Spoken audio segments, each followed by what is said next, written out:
On continue à étudier les croisades, l'histoire de l'Église. Nous étions arrêtés la dernière fois au moment où, le 21 août 1131, Baudouin II, le deuxième roi de Jérusalem, meurt.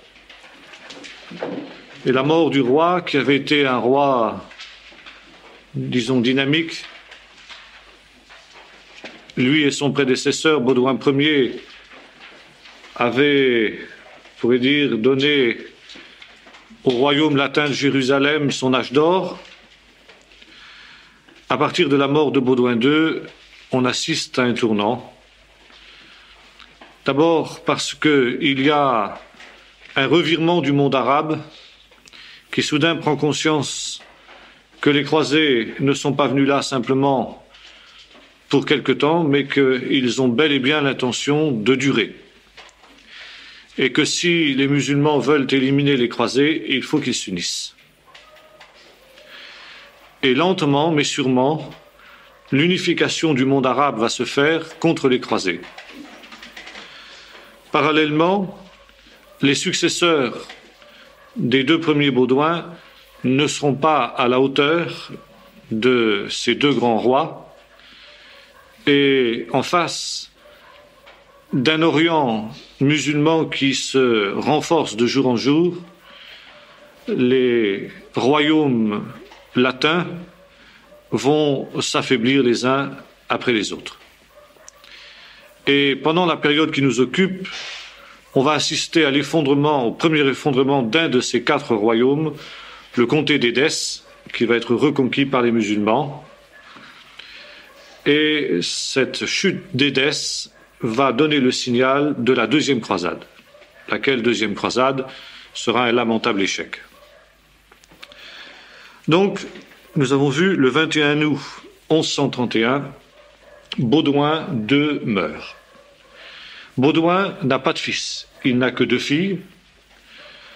La princesse Alix, qui était mariée avec Bohémond, lequel Bohémond est mort, tant et si bien que Alix se retrouve maîtresse de la principauté d'Antioche,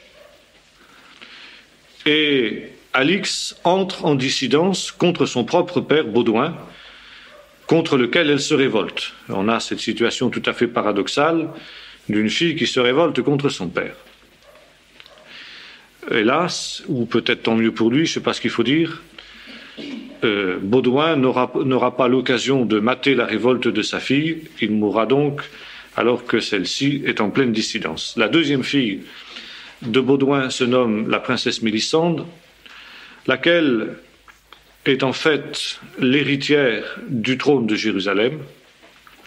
Bien évidemment, le roi son père s'était rendu compte qu'il était très important qu'elle fasse un bon mariage avec un homme qui serait solide, puisqu'en fait, ce serait le mari de la princesse Mélisande qui deviendrait en fait le véritable maître du royaume de Jérusalem en tant que mari de Mélisande. Donc, on avait fait venir un jeune baron de France, spécialement pour le marier avec la reine Mélisande, sans trop demander l'avis, bien entendu, ni des uns ni des autres.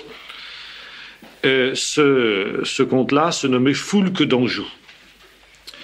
Et à la mort de son beau-père, Foulques d'Anjou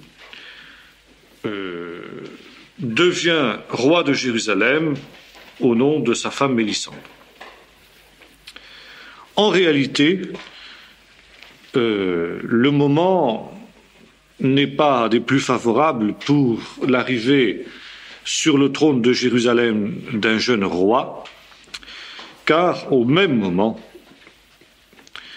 arrive sur le trône de Damas un nouvel émir, Zengi,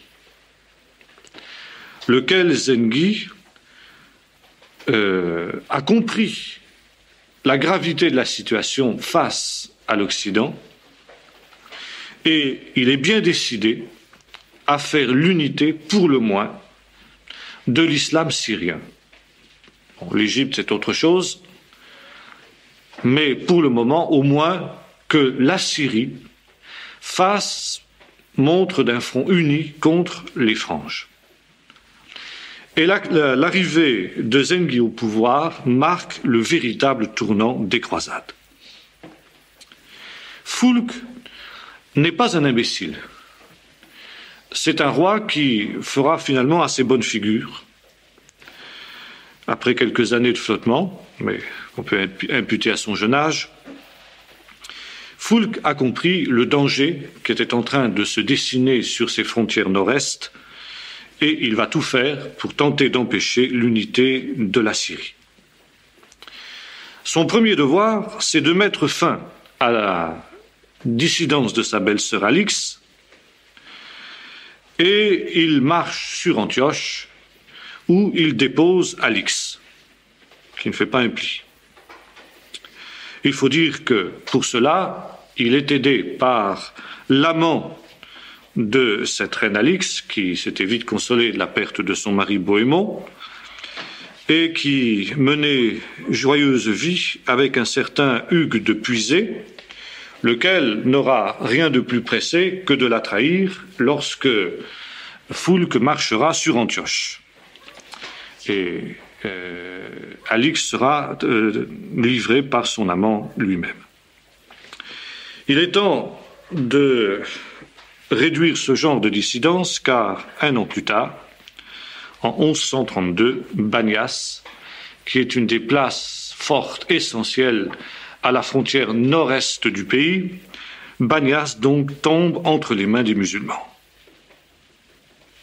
À Antioche, la situation n'est pas encore très claire pour autant, et Foulques remet la régence entre les mains de la reine-mère Constance. Mais les liens du sang sont les plus forts, et Mélisande plaide pour que sa sœur, Alix, qui a été bannie d'Antioche, puisse y revenir et qu'elle soit libérée. Foulques se rend aux prières de sa femme et Alix revient à Antioche. En 1138, on marie Constance à un baron européen, c'est comme ça qu'on fait évidemment, 1136, qui se nomme Raymond de Poitiers. Et cette année, sous le nom de Raymond II, il devient aussi comte de Tripoli. L'année suivante, 1137, l'Empire byzantin recommence à s'intéresser à ce qui se passe en Syrie. L'Empire byzantin qui avait eu des heures et des malheurs avec la croisade et qui, depuis un temps, était resté prudemment à l'écart de ce qui se passait en Orient. Mais là aussi, un nouveau roi est arrivé sur le trône de Byzance, il se nomme Jean Comnène, il a des ambitions. Et il se souvient que Antioche en particulier appartenait en tout cas au départ à Byzance, que les croisés avaient juré de restituer Antioche à Byzance une fois qu'ils en auraient fait la conquête. Bien évidemment, cette promesse, comme on l'a vu, n'a jamais été tenue, mais la situation trouble qui prévaut maintenant à Antioche encourage Jean Comnène à intervenir et à faire valoir ses droits sur Antioche. Au-delà d'Antioche, Jean Comnène rêve, rien moins que cela, que de s'emparer de l'Asie mineure tout entière. Donc, les croisés vont se trouver, si j'ose dire, pris entre deux feux, entre les musulmans qui viennent de faire leur unité autour de Zengi à Damas, et puis d'autre part, ils ont une menace qui se dessine du côté de Byzance.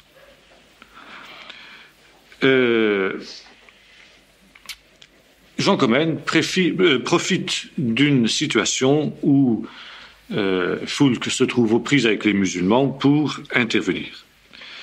Et c'est ainsi que, devant cette situation, Foulques a appelé à la rescousse tous ses barons, et Raymond de Poitiers est intervenu aux côtés de Foulques, donc laissant en quelque sorte un vide derrière lui. le Basileus Jean Comnène en profite pour marcher sur Antioche.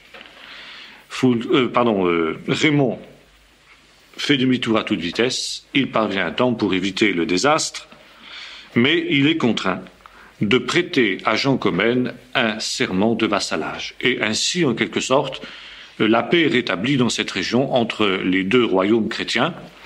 En fin de compte, ce serment de vassalage ne correspond pas à grand-chose. Il sauve l'honneur, dans ce sens que Jean Comnène a l'impression d'avoir récupéré son fief. En réalité, évidemment, Raymond reste le véritable patron d'Antioche. En même temps, l'accord avec Jean Comnène prévoit que les deux royaumes chrétiens s'allient pour s'emparer de la Syrie tout entière. C'est-à-dire que Foulques essaye de reconstituer un front uni contre les musulmans.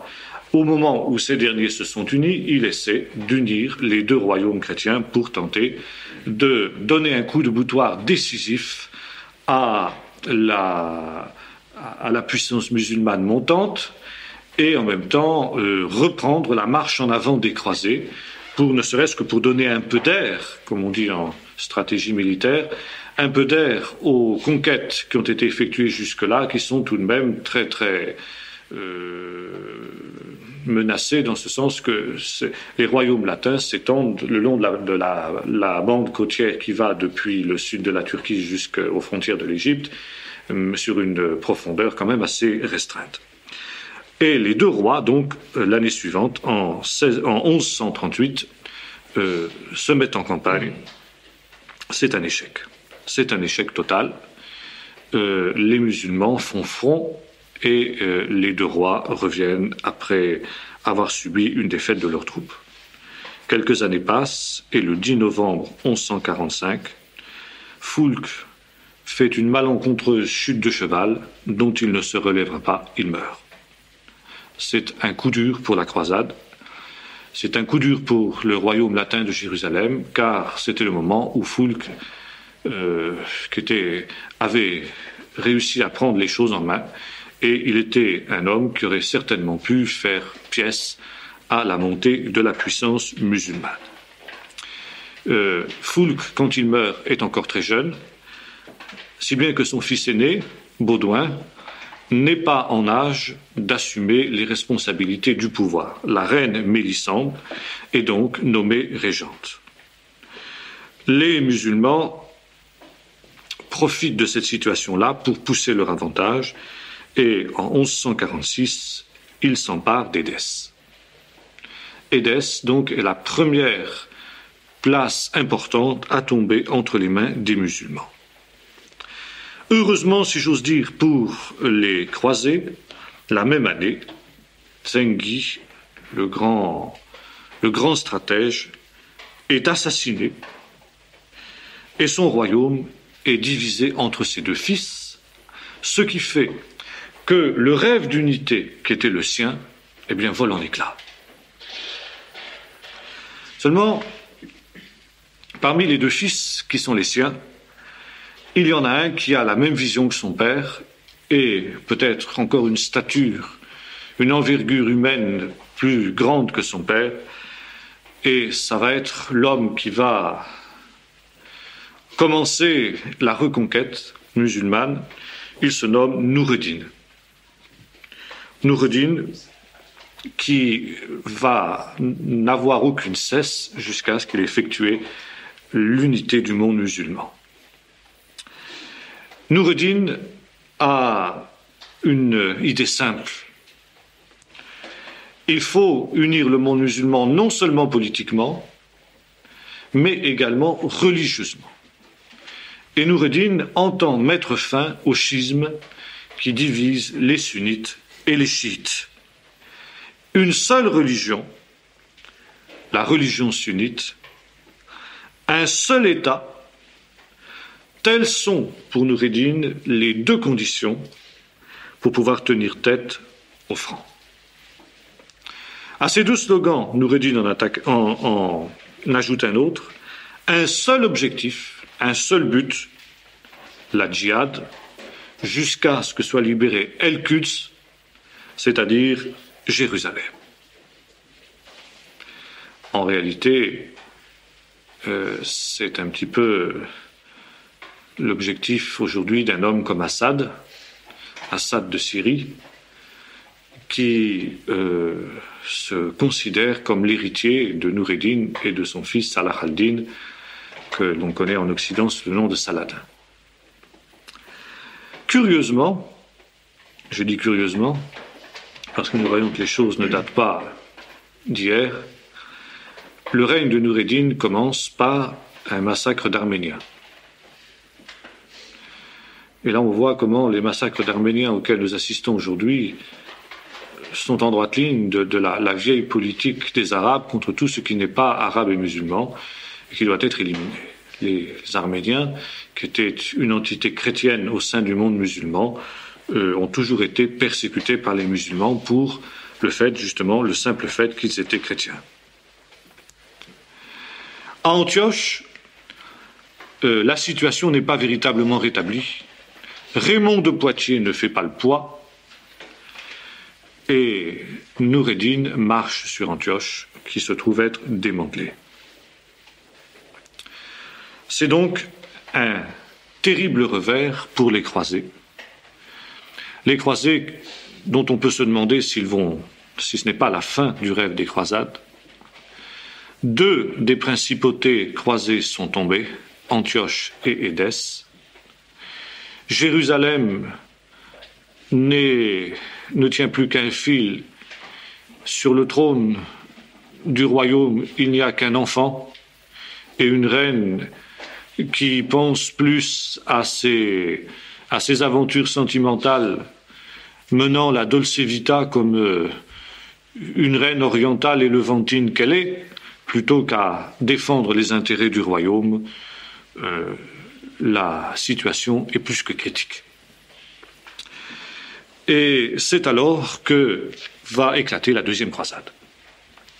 La deuxième croisade va trouver son instigateur lorsque ces terribles nouvelles de ce qui se passe en Orient atteignent l'Europe. Il y a un homme qui va les prendre particulièrement à cœur, c'est Bernard de Clairvaux. Bernard de Clairvaux, qui est la grande figure spirituelle de ce XIIe siècle, et qui va avoir une influence décisive sur la spiritualité de son temps.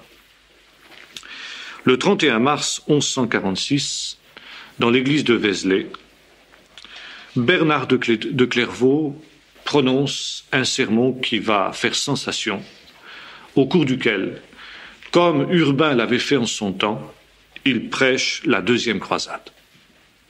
La deuxième croisade pour aller au secours des États latins menacés. Et l'éloquence de Bernard est telle que l'empereur d'Allemagne, Conrad, décide de répondre à l'appel de Bernard de Clairvaux et ils se croisent.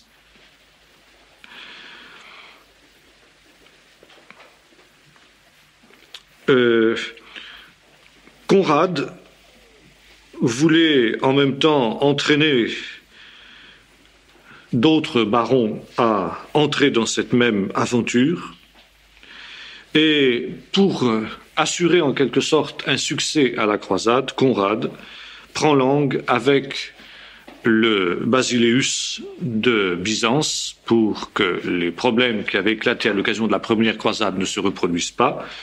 Jean est mort et c'est son fils Manuel qui lui succède, Manuel Comnène.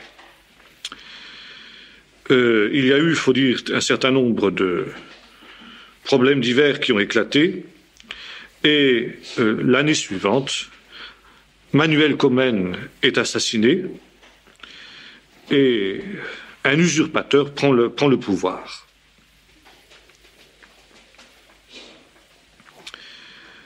Conrad, donc, se met en route avec des troupes nombreuses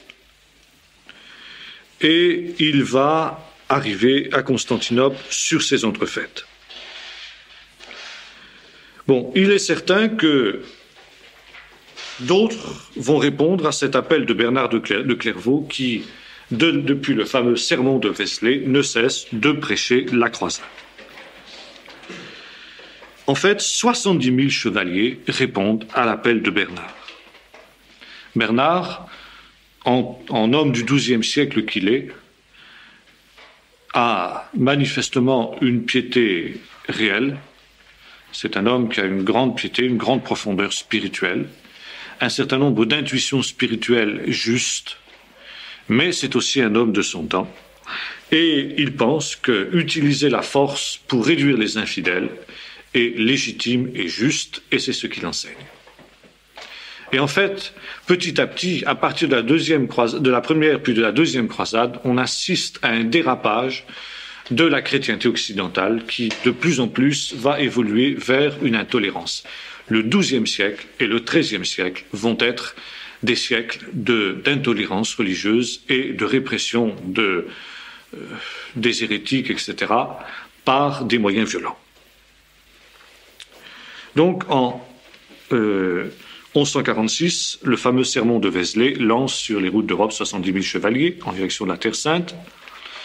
Et c'est aussi Bernard qui inspire la règle des chevaliers du Temple, les moines soldats, le deuxième ordre des moines soldats qui défendent la Terre Sainte.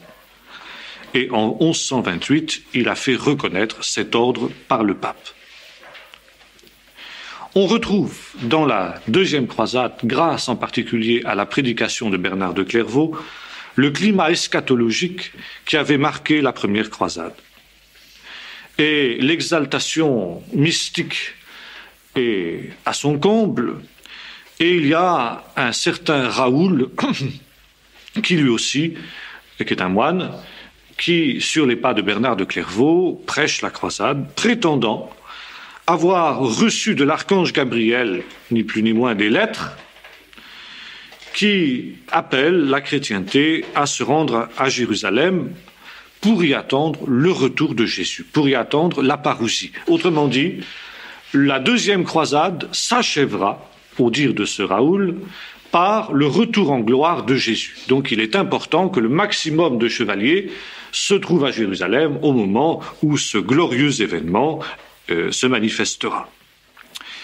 Et pour évidemment avoir part à cet événement-là, il faut se purifier soi-même, purification intérieure, et en même temps, il faut purifier le monde de tous les éléments qui pourraient faire obstacle au retour de Jésus. Et c'est alors que commence, au travers de toute l'Europe, une véritable chasse aux sorcières, au sens propre du terme, et en même temps au sens figuré. Un peu partout, des sorciers et des sorcières sont brûlés vifs pour préparer le chemin du retour de Jésus, en étant plein zélotisme. Vous savez, les zélotes qui supprimaient, qui poignardaient les collaborateurs romains pour permettre l'avenue du Messie. Vous savez comment ça s'est terminé par la ruine de Jérusalem en 70. Bon, mais c'est la même chose, c'est le même esprit. C'est le même esprit zélote qu'on retrouve constamment dans l'Église, jusqu'à nos jours, jusqu'à Weizsäcker. Aider en quelque sorte l'établissement du règne de Dieu. Alors on supprime par la force, par la violence, tout ce qu'on considère comme les ennemis du Christ. Les sorciers, sorcières, les hérétiques, et nous allons voir la chasse aux hérétiques qui va marquer le XIIe siècle, et puis surtout les Juifs. Et les massacres de Juifs qui avaient marqué la première croisade vont également marquer la seconde.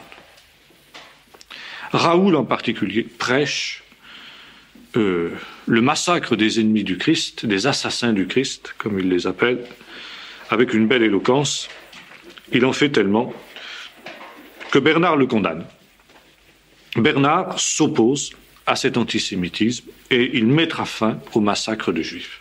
Mais le mal est fait et le souvenir de ces massacres restera vif dans la conscience des Juifs jusqu'à aujourd'hui.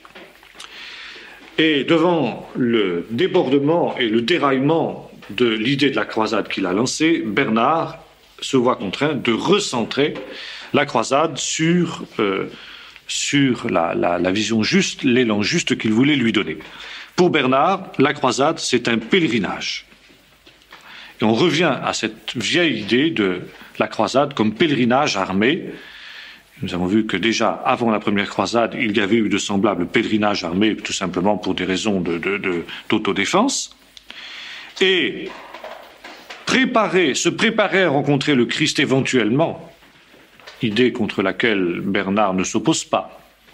Mais cette rencontre avec le Christ en gloire, cette préparation ne s'effectue pas en massacrant les ennemis du Christ, mais en se purifiant soi-même intérieurement. On n'entreprend pas un pèlerinage sans une préparation spirituelle intérieure intense, et en particulier en rompant avec le péché.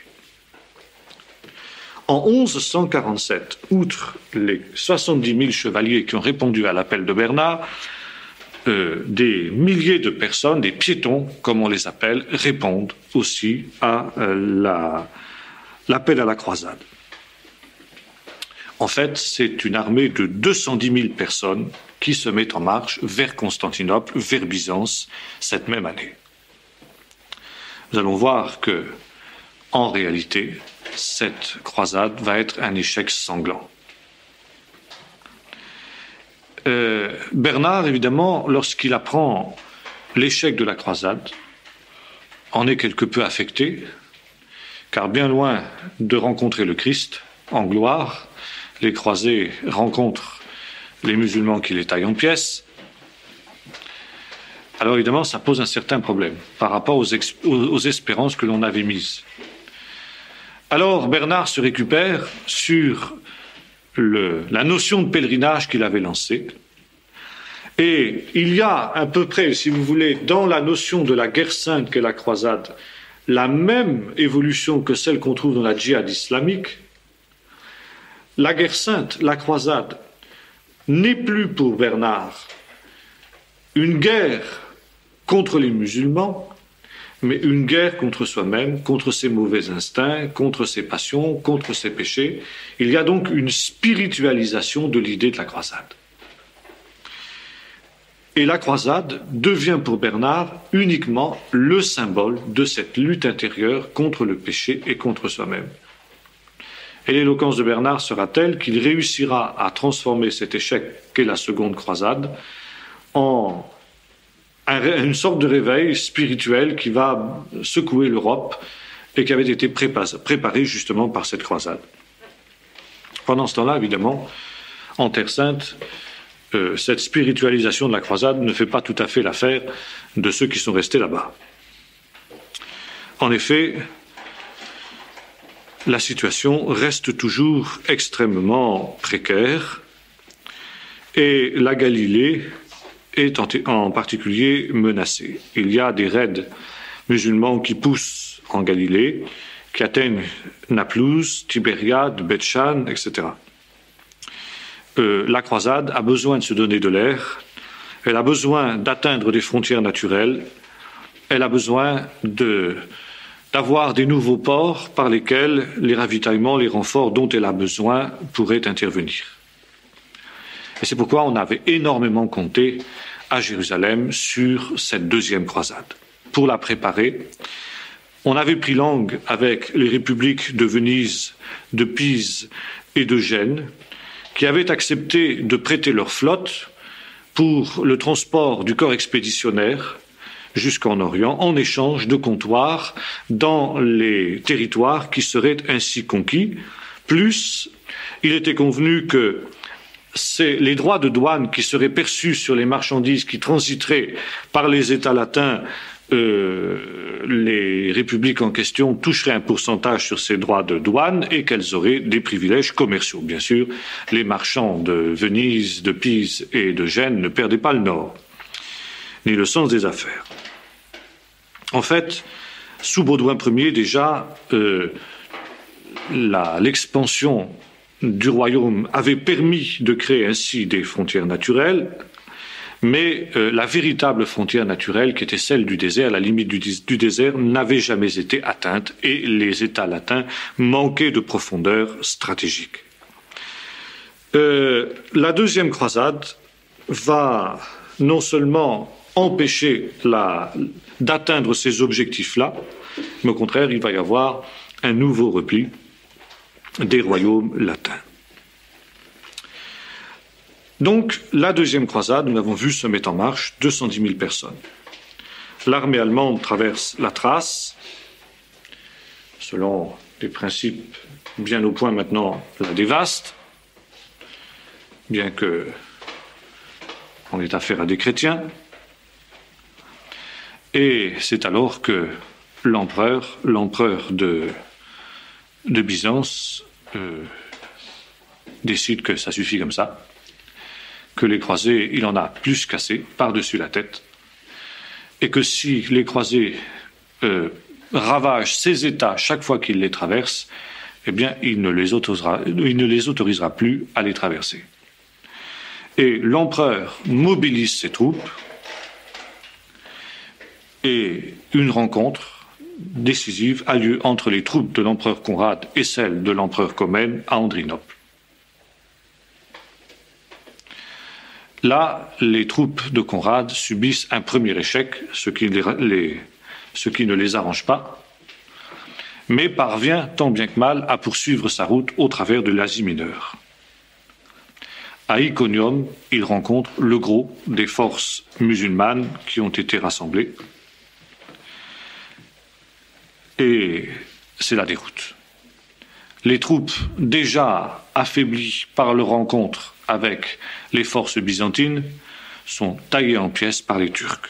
C'est l'échec total de la croisade, car Édesse, dont la reconquête était le but de la croisade, ne sera jamais reconquise.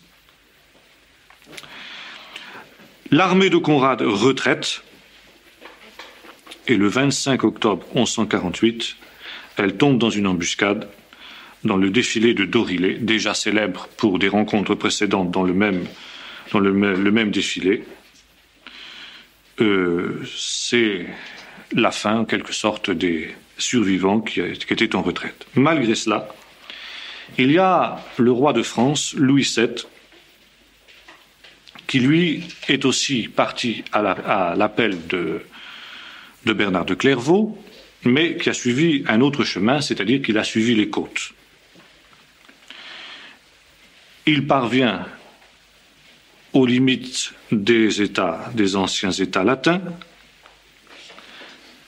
mais hélas, il va être trahi par les Byzantins, qui décidément n'ont plus du tout confiance dans les Latins. Il est vendu aux musulmans, et là aussi, ce sera l'échec. Il parvient malgré tout, le 15 mars 1145, à débarquer à Antioche. Il a amené avec lui sa femme, la fameuse Aliénor d'Aquitaine, mais il ne parviendra pas à quitter Antioche, et quelques mois plus tard, il se rembarque en direction de l'Europe. Noureddin est désormais l'ennemi principal.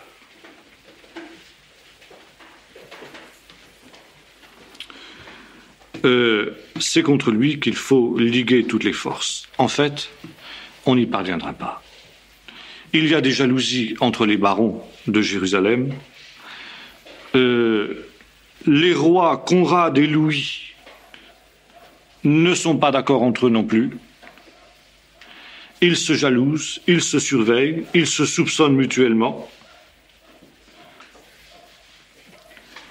Et finalement, les choses ne vont pas très loin.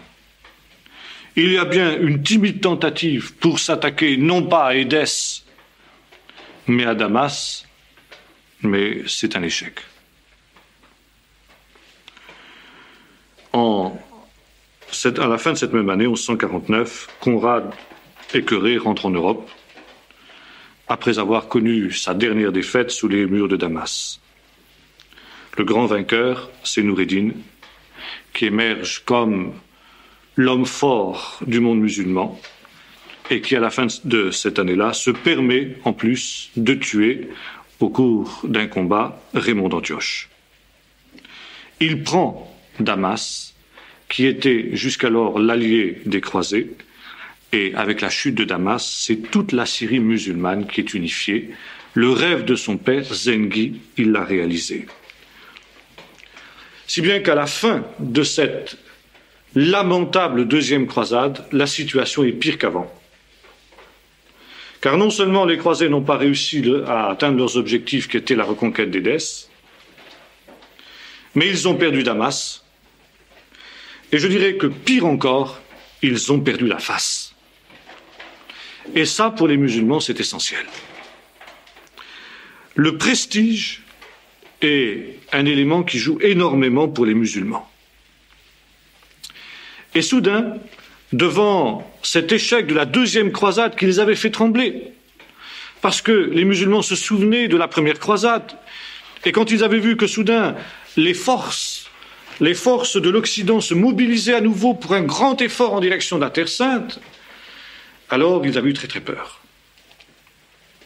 Et puis voilà que soudain ces redoutables chevaliers qu'ils craignaient tant échouent lamentablement.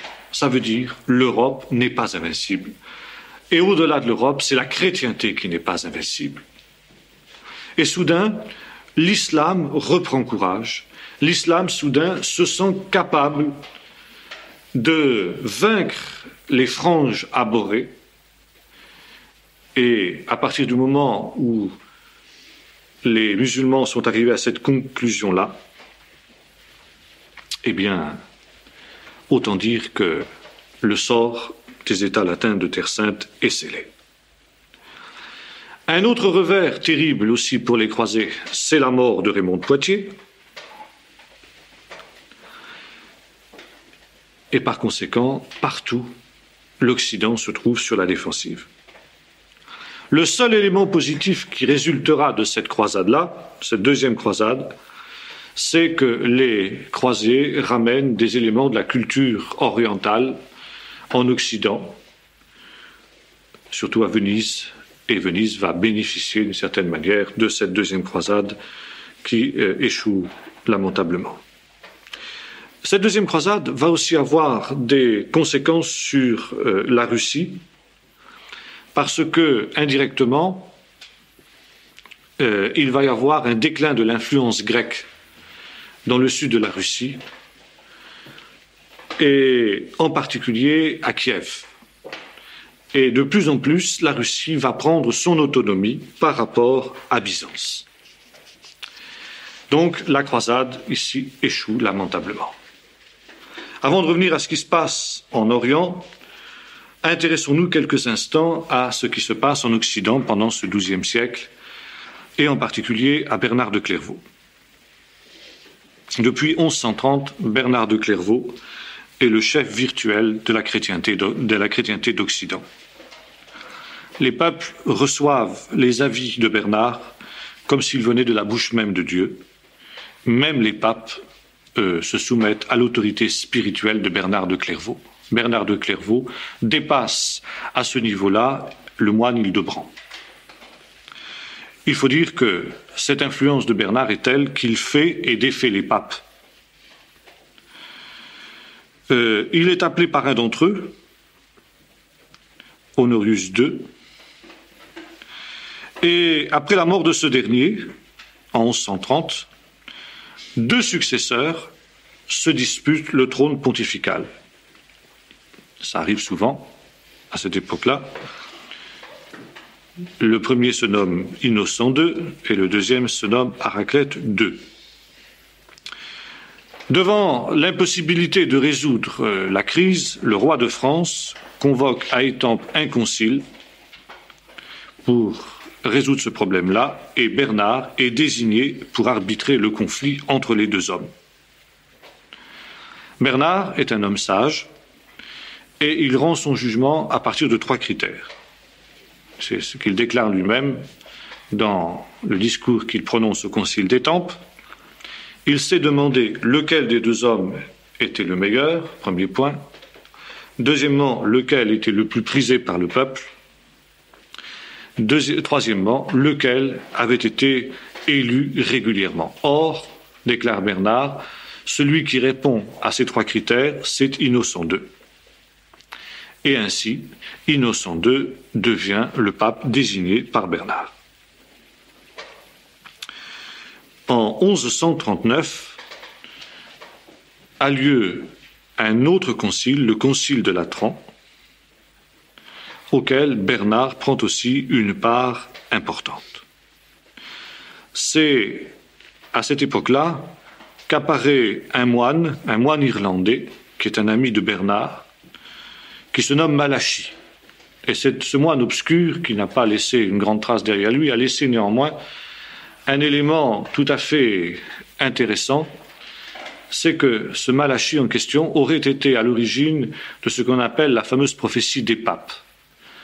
Il aurait écrit tout un ensemble de devises de tous les papes qui se sont succédés sur le trône épiscopal depuis le supposé Saint-Pierre, jusqu'au dernier pape qui régnera au moment de la fin des temps. Et chaque pape est désigné par une courte devise latine que l'on retrouve sur ses armoiries. Et cette prophétie des papes a souvent été très très contestée. Bien sûr, la prophétie de Saint Malachie est écrite en langage plus ou moins voilé, c'est pas toujours facile de s'y retrouver, mais néanmoins, la sagacité des commentateurs de cette prophétie s'est exercée, évidemment, tout au long des siècles, et si l'on en croit cette fameuse prophétie, il restera encore 2 ou 3 papes après celui-ci, avant la fin du monde. Bon, qui vivra verra, évidemment. Peu importe, je cite simplement cette anecdote-là pour mémoire.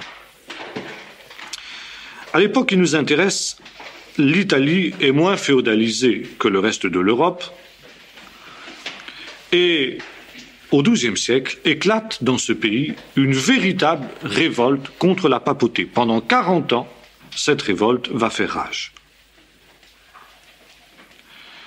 Bernard va aussi intervenir pour résoudre ce conflit entre le pape et ses sujets séculiers, si j'ose dire, puisque le pape, vous le savez, était à cette époque-là aussi un prince séculier. Toujours à la même époque, éclate un autre problème, c'est celui de ce qu'on appelle les hérétiques de Cologne. Évidemment, ce nom est donné à ces gens-là par les catholiques, bien évidemment.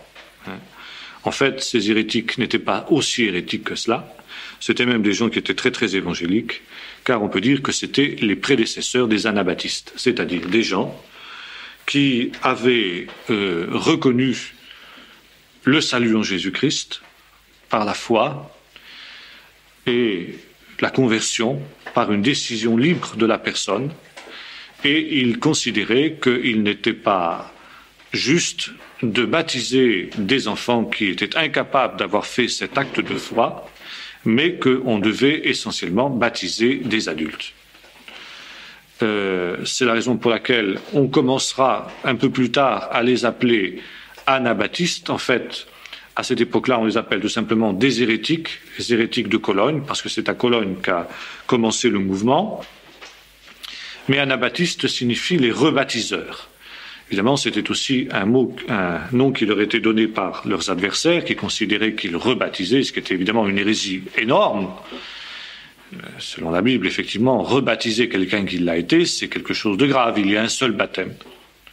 Mais ces hérétiques-là, comme on les appelait, je mets le mot hérétique entre guillemets, considéraient qu'ils ne rebaptisaient pas, mais qu'ils baptisaient des gens qui ne l'avaient jamais été. Bernard va les attaquer très sévèrement, essayer de montrer la gravité de leur hérésie. Pour l'heure, ils ne sont pas encore ouvertement persécutés, je veux dire d'une manière violente.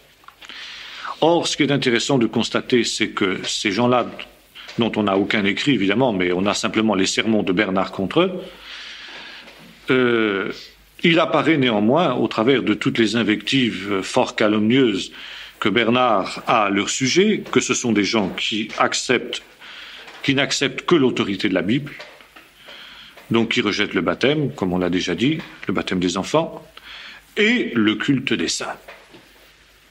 Donc nous avons vraiment là les prédécesseurs des anabaptistes. En effet, malgré toute l'éloquence de Bernard alliée avec l'épée des pouvoirs séculiers, les hérétiques de Cologne ne disparaîtront pas.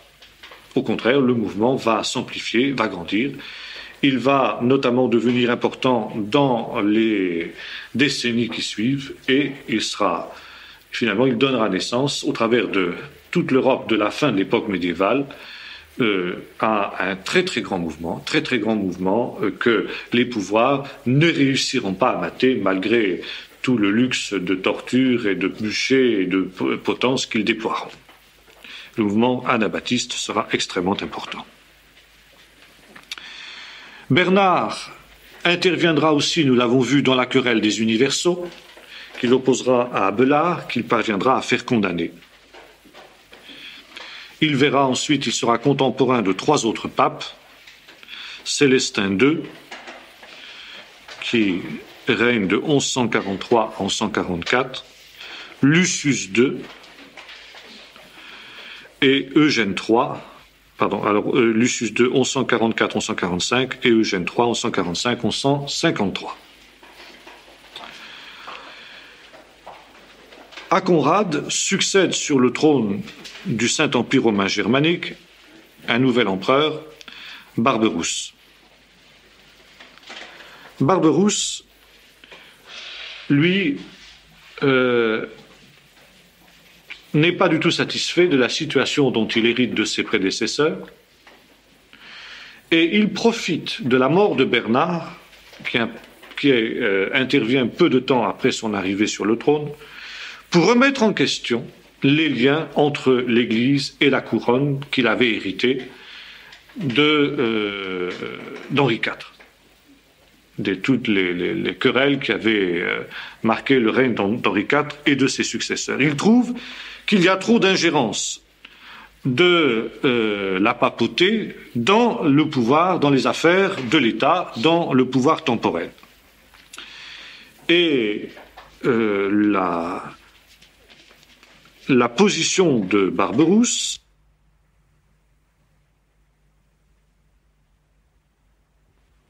par Henri II d'Angleterre, bien que le pape qui succède à Eugène II, Adrien V, soit un Anglais. À Adrien V succède Alexandre III, 1158 à 1181, et c'est sous le règne de ce pape que le conflit entre les empereurs, les rois et le pape éclate au grand jour. En fait, le pape va triompher dans ce conflit à nouveau. Non pas par ses propres moyens, si j'ose dire, mais tout simplement parce que les troupes de Barberousse, au cours d'une campagne qu'il avait menée, vont être ravagées par la peste. Et le pape aura beau jeu de montrer que cette défaite surnaturelle, si j'ose dire, est un jugement de Dieu sur l'empereur infidèle, l'empereur qui avait osé se révolter contre le lieutenant de Dieu, le vicaire du Christ qu'était le pape. Et bien entendu, dans l'Europe médiévale, très superstitieuse, ce genre d'argument a une très très grande portée. Pendant ce temps, en Angleterre, le conflit va se résoudre aussi, parce que Henri II pense être très malin, en nommant comme archevêque primat d'Angleterre un de ses amis personnels, qui était d'ailleurs un homme qui n'avait pas une très très grande spiritualité, Thomas Becket. Or, Thomas Becket, à partir du moment où il est nommé archevêque, pense que son devoir est de servir non pas le roi, mais l'Église dont il a la responsabilité. Et il va défendre mordicus contre le roi, son ancien ami, les positions de l'Église. Tant et si bien qu'Henri II va se trouver en face d'un adversaire implacable, à sa grande surprise, qu'il n'aura d'autre solution que de faire éliminer par la force. Il fait assassiner Thomas Becket, mais ce meurtre scandaleux lui vaut la désapprobation du peuple anglais tout entier et, en fin de compte, Henri II doit plier et se soumettre au pape. Le triomphe de la papauté est total et il est consacré par le fameux concile de Latran le 15 mars 1179.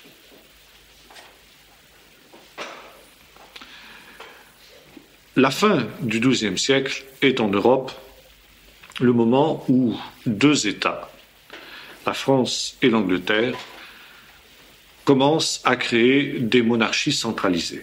Le centralisme français, dont nous souffrons encore, naît à cette période-là. Imité en cela par l'Angleterre, mais le centralisme sera cassé à la Réforme en Angleterre, tandis qu'en France, il se poursuivra jusqu'à nos jours.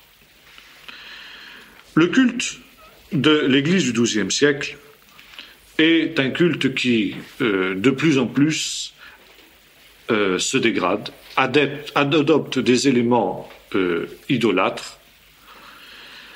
Et nous l'avons vu, la philosophie scolastique qui se développe déjà à la fin du siècle précédent entraîne un véritable progrès du rationalisme, donc une déperdition de la substance de la foi. Et les croisades vont avoir comme corollaire d'avoir une certaine influence aussi sur ce culte, dans ce sens que l'on va emprunter à l'islam un certain nombre d'éléments idolâtres que seront le chapelet. Le chapelet est une invention musulmane qui est christianisée, et le rosaire, c'est-à-dire répétition d'un certain nombre de prières à l'instar de ce que font les musulmans. Voilà à peu près tout le bénéfice que l'Occident va retirer, le bénéfice spirituel, et je mets bien entendu bénéfice spirituel entre guillemets, vous vous en doutez bien, que l'Occident va hériter des croisades.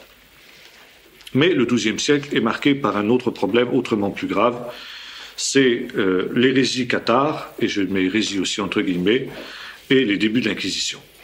En fait, il faut comprendre que cet ensemble de choses s'inscrit aussi dans le cadre de cette déviation qui est née à l'époque des croisades. Le XIIe siècle est une époque de grande intensité intellectuelle, de recherche intellectuelle. La scolastique envahit toutes les grandes universités et il y a donc une très grande diversité intellectuelle qui naît à cette période-là. Et, entre autres choses, va naître dans le sud de la France un mouvement qui, en fait, est un mouvement aussi venu d'Orient. Est-ce que ce mouvement-là a à voir aussi avec les croisades? En fait, ce n'est pas une influence de l'islam, mais c'est une influence de la Perse pré-islamique. La Perse pré-islamique où existait avant la venue d'Islam une religion extrêmement élaborée, le manichéisme. Le manichéisme était une doctrine selon laquelle le monde était divisé entre deux dieux, le dieu de la lumière et le dieu des ténèbres. Et que ces deux réalités étaient en guerre, sans que l'on puisse dire d'avance qui était le Dieu qui allait l'emporter, le Dieu de la lumière et du bien, et le Dieu des ténèbres et du mal. Maintenant, le Dieu de la lumière était aussi le Dieu de l'esprit. Et là, nous sommes dans un dualisme grec, c'est pourquoi, justement, la scolastique qui se base aussi sur la philosophie grecque, va favoriser l'éclosion du mouvement en Europe. Donc, la lumière, c'est l'esprit, c'est ce qui est spirituel, immatériel, selon la pensée grecque, et la matière, au contraire, c'est le mal. C'est le domaine du dieu des ténèbres. Bon, une hérésie qui était née dans l'Empire byzantin dans les siècles précédents avait peu ou prou adopté ce manichéisme-là, qui n'était pas évidemment quelque chose de chrétien du tout. Mais cette hérésie-là, donc, qu'on appelait les Pauliciens, nous en avons déjà parlé, s'était plus ou moins étiolée, et soudain, elle va renaître. Les Pauliciens enseignaient, entre autres choses, outre cette hérésie-là, c'en est une au regard de la parole de Dieu, bien évidemment, c'est que le juste n'attend aucune récompense dans l'au-delà, car le bien est en lui-même sa propre récompense. Par conséquent, attendre une récompense sous la forme d'un paradis, de la vie éternelle, etc., c'est quelque chose de grossier, c'est une espérance que le juste se doit de rejeter.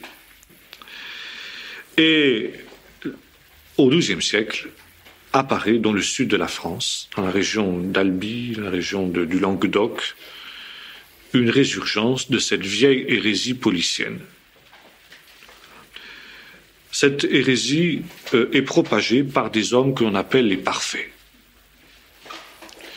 En fait, nous avons aussi affaire ici à une résurgence des hérésies des premiers siècles, dont on trouve déjà des traces dans le Nouveau Testament, contre lesquelles, par exemple, polémique une épître comme l'épître aux Colossiens, contre lesquelles polémique aussi les lettres de l'Apocalypse, la gnose. Les courants gnostiques, à la fois juifs et chrétiens, qui avaient ravagé l'Église primitive. La gnose vient d'un mot grec qui signifie connaissance. La gnose, c'est le salut par la connaissance. Par exemple, les Esséniens de Qumran avaient une sorte de gnose. La connaissance des mystères était la condition du salut, la révélation des mystères de Dieu par le Saint-Esprit à un petit nombre d'initiés était la condition du salut. Et dans ces milieux-là naissent donc les livres qu'on appelle apocryphes, c'est-à-dire des livres cachés qui contiennent cette révélation cachée qui n'est transmise qu'à un petit nombre d'initiés qui en sont particulièrement dignes. Bien entendu, la Bible tout entière s'oppose à cette notion que la connaissance des mystères, dont parle Paul, quand j'aurai la connaissance de tous les mystères, etc., eh bien, si je n'ai pas l'amour, je ne suis rien. Paul détruit à fond cette idée qu'on puisse être sauvé par la connaissance et que pour être sauvé, il faille une certaine connaissance. Mais nous voyons qu'il y avait des gens qui prenaient le contraire, même à Corinthe, n'est-ce pas, les révélations, les visions, toutes ces choses-là. Bon. Or, nous nous trouvons ici dans le même courant. Et je fais une petite digression pour dire que même, par exemple, dans nos milieux, la tentation gnostique est une tentation permanente de l'Église. Et quand on lit, par exemple, les hymnes de Qumran, c'est tout à fait intéressant. « Je te loue, Seigneur », dit l'auteur de ces hymnes, « de ce que tu m'aies fait la grâce de me révéler les mystères, ce que tu n'as pas fait pour les autres. » N'est-ce pas ? Eh bien, il y a cette tentation, je dirais, jusqu'aujourd'hui, jusqu'au XXe siècle, à la fin du XXe siècle, notamment dans les milieux évangéliques. Et je pense par exemple à cette espèce de fringale, de curiosité malsaine qui entraîne parfois un certain nombre de chrétiens évangéliques à se plonger en l'étude des prophéties, de l'Apocalypse ou des choses comme cela. Et vous avez des chrétiens qui sont capables de vous faire un tableau précis de tous les événements de la fin, etc.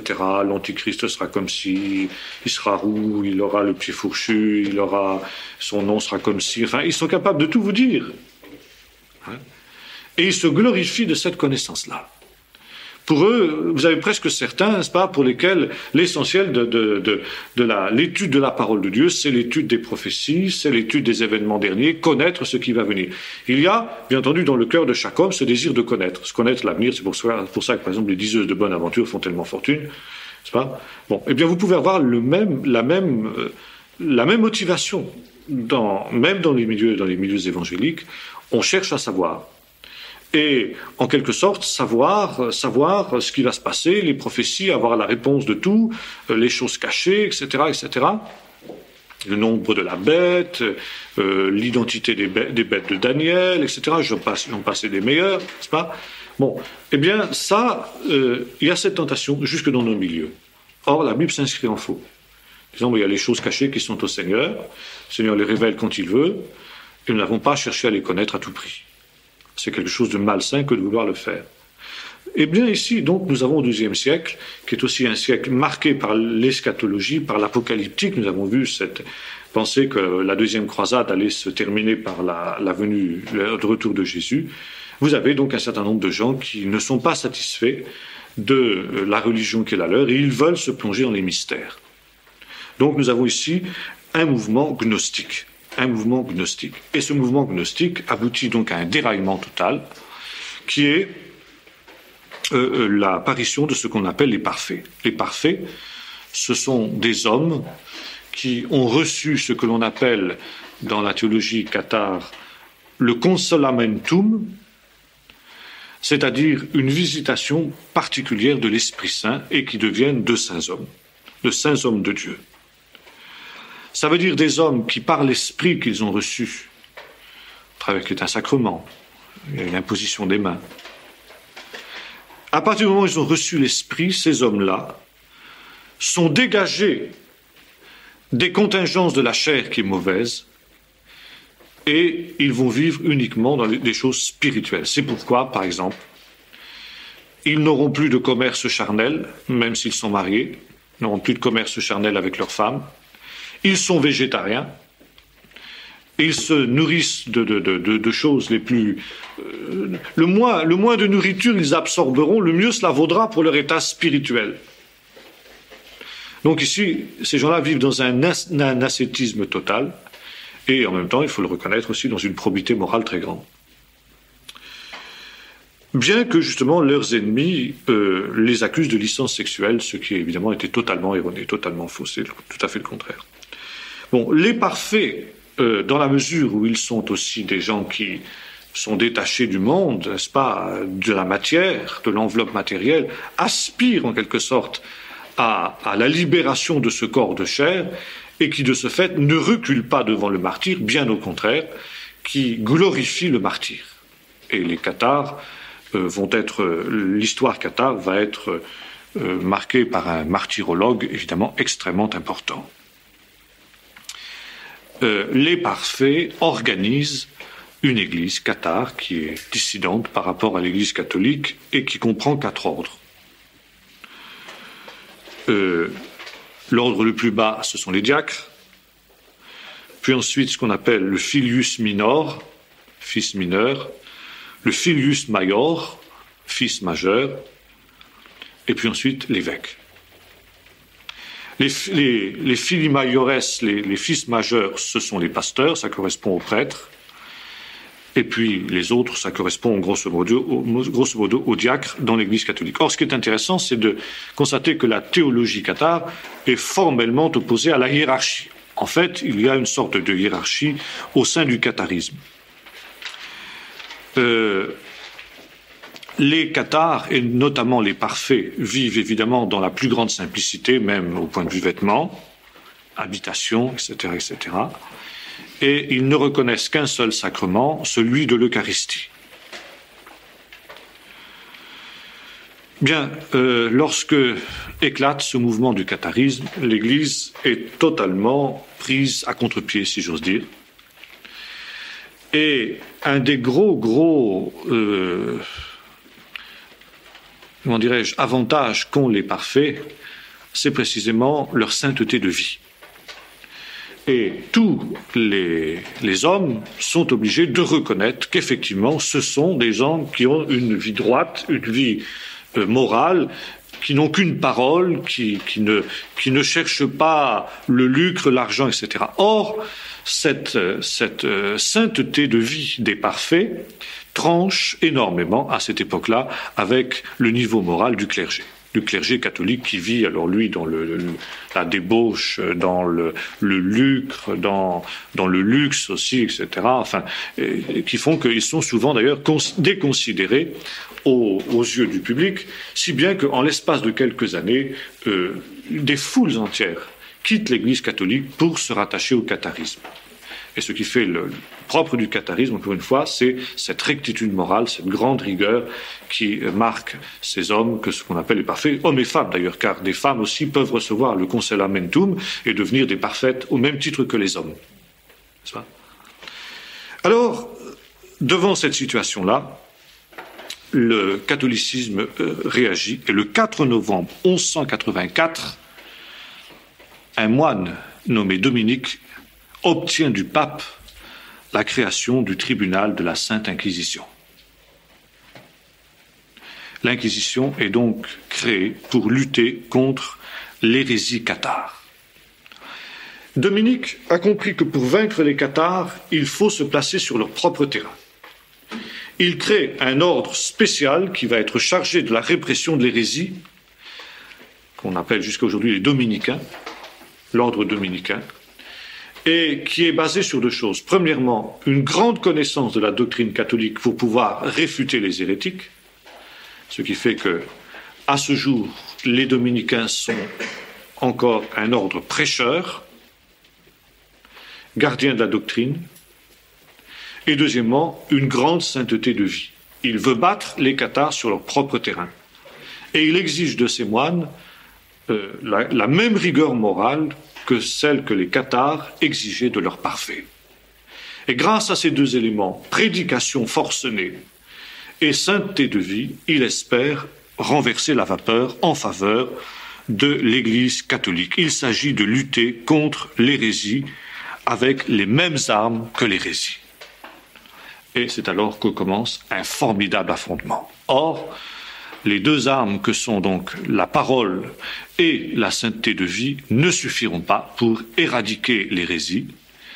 Les cathares s'accrochent à leur doctrine. Il faut dire qu'il y a aussi très vite un dérapage dans la politique, dans ce sens qu'un certain nombre de barons du sud de la France en particulier vont rejoindre l'hérésie cathare, protégeant d'une part les parfaits, bien sûr, qui vont trouver refuge jusqu'au fond de leur château et qui seront ainsi sauvés bien souvent de la griffe des inquisiteurs par les barons eux-mêmes, mais également parce que c'est une manière pour eux d'affirmer leur indépendance par rapport au centralisme royal. Centralisme parisien qui commence à naître à cette époque-là, nous l'avons vu. Et c'est pourquoi le catharisme va être un énorme problème pour l'Église catholique pendant le XIIe siècle et pendant le siècle suivant, le XIIIe siècle. Et va se terminer par des flots de sang qui vont ternir à jamais, je dirais, le témoignage de l'Église catholique. La répression barbare du catharisme n'aura pas d'équivalent dans l'histoire. Et on porte des traces, ça laisse des traces jusqu'à aujourd'hui en Occitanie, c'est évident. On se souvient encore de la répression des cathares, mais cette répression par le fer et par le feu de l'hérésie, c'est quelque chose de nouveau. C'est quelque chose de nouveau dans l'Église catholique, en tout cas à ce niveau-là, à ce degré-là. Pourquoi ? Parce qu'il y a eu le précédent de la croisade. Parce que si on se permet de massacrer les infidèles musulmans, pourquoi se gênerait-on, après tout, pour massacrer les hérétiques qui sont à l'intérieur même de la chrétienté ? Il n'y a pas de raison. On s'est permis de massacrer à l'appel des Juifs, pourquoi se gênerait-on pour maintenant massacrer les cathares, et demain les Vaudois, et après-demain les Huguenots ? Tout ça, c'est un ensemble. C'est un ensemble. Et voyez-vous, les croisades, c'est vraiment cette perversion de l'Église, cette perversion d'une Église qui est déjà bien mal en point sur le plan spirituel, mais qui perd ses derniers scrupules à partir du moment où la croisade éclate, et qui va maintenant entrer dans une intolérance totale, une intolérance qui va se traduire par le meurtre, par le fer et le feu pour réprimer tous ceux qui ne veulent pas se soumettre à son pouvoir. Et cette lutte entre le catharisme et l'Église catholique qui va se terminer au siècle suivant par une véritable croisade, et le pape appellera